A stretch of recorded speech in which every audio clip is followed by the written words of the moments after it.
Saludos cordiales, estimados, espero se encuentren muy bien. Seguimos y con esta clase pues finalizamos la semana 7 de la fase 3, la clase 1.4. Con esta finalizamos, ¿verdad? Esta semana, espero que no se les olvide que esta semana deben enviarme 5 clases, una que es Practico lo aprendido de la página 96, luego de la unidad 5, ¿verdad? 4 clases de la unidad 5. Entonces vamos hasta la clase 1.4. La clase 1.4 dice características de figuras semejantes, parte 1. Lo que vamos a hacer es analizar, ¿verdad? Por ejemplo, veamos estas figuras son semejantes, tienen sus características.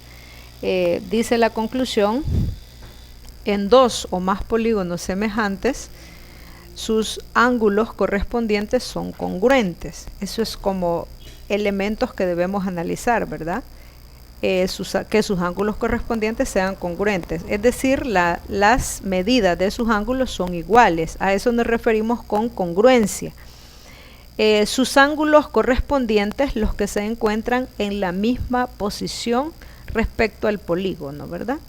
Entonces dice acá, identifica en cada pareja de polígonos semejantes, identifica los ángulos correspondientes. Primero dice acá que sus ángulos correspondientes son congruentes, es decir, las medidas de sus ángulos son iguales. Por ejemplo, el ángulo E, ¿a qué ángulo es igual en este caso? Es igual al ángulo A, ¿verdad? Y el ángulo C es igual al ángulo G. Entonces, eso es lo que tenemos que hacer, observar, y el ángulo D, acá, es igual al ángulo F, ¿verdad?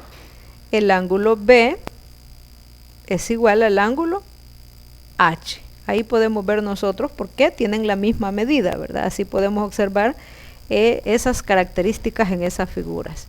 Luego vamos al cuaderno de ejercicios, nos ubicamos siempre en el mismo tema y también vamos a hacer observación, identificar, ¿verdad? Para poder identificar hay que utilizar pues colores diferentes si solo los vamos a marcar, o si los vamos a escribir ya sabemos que el signo para semejanza es la virgulilla, o también podemos decir el ángulo A es igual al ángulo G, digamos, ¿verdad?